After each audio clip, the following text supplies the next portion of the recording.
पवन खेड़ा का जीवन के अंतिम दिन तक असम के जेल में गुजरेगा। ये बात मैं नहीं कर रहा, ये बात असम के वरिष्ठ बीजेपी के नेता और अधिवक्ता हेमंत बिश्व शर्मा ने कहा। हेमंत बिश्व शर्मा, पवन खेड़ा उनका जीवन का अंतिम क्षण असम का जेल में ही कटेगा। आखिर हेमंत बिश्व शर्मा पवन खेड़ा के लिए ये बात क्यों कर, और पवन खेड़ा तमिलनाडु के हाईकोर्ट से ट्रांजिट बेल मिलने के बाद भी क्यों फरार चल रहे और क्यों मीडिया के सामने नहीं आ रहे। जो सूत्रों से पता चला कि वो तमिलनाडु में छुपे हुए। जानने के लिए इस मामला का शुरुआत कहां से हुआ, पहले इस वीडियो से सुनिए।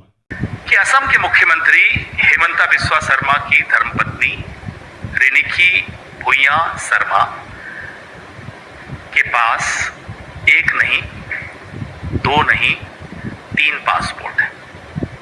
फॉरेन मिनिस्टर को पूछना सही था कि नहीं सही? खड़गे जी का उम्र हो गया, अभी भी पागल जैसा बात कर रहे। फिर खेरा से नाम निकालेगा तो बाकी को पेड़ा बनाऊं। पप्पू के चक्कर में मेल मार देगा शर्मा। बहुत बड़ी गलती हो गई शर्मा जी।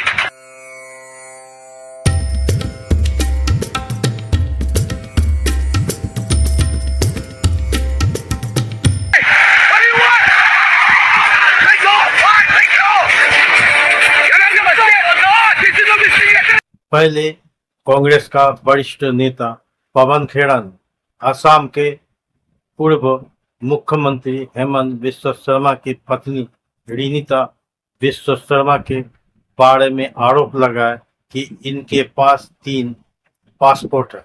कुछ दुबई की जाली कागजात बनाया जो बिल्कुल ही झूठा है।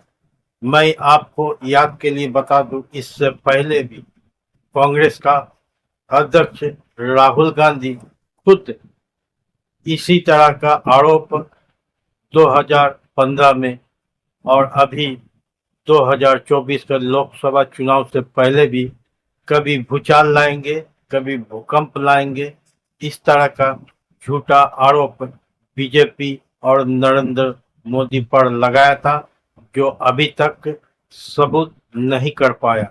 यानी टोटल जाली दस्तावेज बना के लोगों को गुमराह किया था। लेकिन इस बार राहुल गांधी खुद मैदान में ना उतरकर पवन खेड़ा को से बब्बर शेर कहते हैं, मैदान में उतार दिया। जब इसी तरह के जाली दस्तावेज बना के पवन खेड़ा ने विश्व शर्मा की पत्नी पर आरोप लगाया कि 3 पासपोर्ट है, तो इस पर ही हेमंत बिश्व शर्मा क्या कहा ये भी आपने सुना होगा। इसके बाद पवन खेड़ा भागे भागे फिर रहा। मामला असम का था, लेकिन उन्होंने कांग्रेस शासित राज्य तमिलनाडु के हाईकोर्ट में ट्रांजिट बेल लिया, जो सिर्फ 7 दिन का है। तमिलनाडु हाईकोर्ट के जस्टिस सुजाना ने पवन खेड़ा को इसी शर्त पर ट्रांजिट बेल दिया कि उन पर जो आपराधिक मामला के धाराएं लगा है, जिसमें बीएनएस के 356, बीएनएस के 355, इसके अलावा भी जितना भी धारा लगा है वो 7 साल के नीचे सजा है। पवन खेड़ा को ट्रांजिट बेल दिया।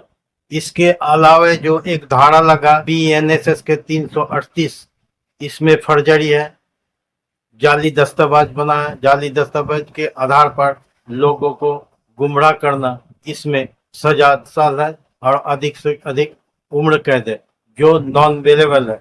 इसी धारा पर पवन खेड़ा जिंदगी भर जेल में ही गुजरेगा, क्योंकि इस धारा में से बेल मिलने वाला नहीं है। तमिलनाडु हाईकोर्ट के जस्टिस सुजाना ने 7 दिन के ट्रांजिट बेल दिया और रेगुलर बेल लेने के लिए उसे असम हाईकोर्ट में सरेंडर करने को कहा। और जैसे ही पवन खेड़ा असम हाईकोर्ट जाएंगे वो वहीं पर गिरफ्तार हो जाएंगे, क्योंकि अभी असम में आचार संहिता चल रहा और हेमंत बिश्व शर्मा अभी मुख्यमंत्री नहीं है, पावर में नहीं है।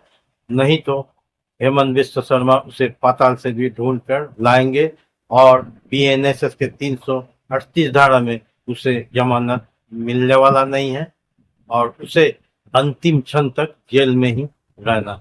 इसे लगता है कि अब पवन खेड़ा को कांग्रेस पार्टी छोड़ना होगा। इसके अलावा भी उनको पास एक ही ऑप्शन है कि हेमंत बिश्व शर्मा के पास जाके वो डिटेल्स में बता दे कि आखिर इस साजिश रचने के लिए मास्टरमाइंड कौन था, किसके इशारे पर वो काम किया। लेकिन अभी कुछ ऐसे दिखता नहीं है।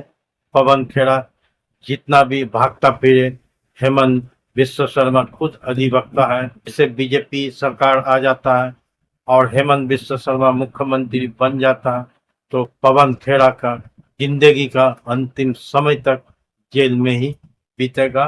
पवन खेड़ा इसे मुख्यमंत्री पर आरोप लगाया जो छोड़ने वाला नहीं है, तो खुद बयान में कहा कि पवन खेड़ा को पेड़ा बना दे। अगर एमसीसी नहीं होते थे, पवन खेड़ा दिल्ली से हैदराबाद जा ही नहीं सकता था, बीच में ही फ्लाइट से उतर के ले आते थे। तो दोस्तों, असम के मुख्यमंत्री हेमंत बिश्व शर्मा जो पवन खेड़ा के लिए बताया कि मैं उसे पाताल से ढूंढ के लाऊंगा, क्या ये सही है? आप कमेंट में जरूर बताइएगा। पवन खेड़ा का राजनीतिक करियर तो खत्म हो गया, साथ ही साथ उनका जीवन का अंतिम दिन जेल में ही गुजरेगा। जय हिंद, वंदे मातरम।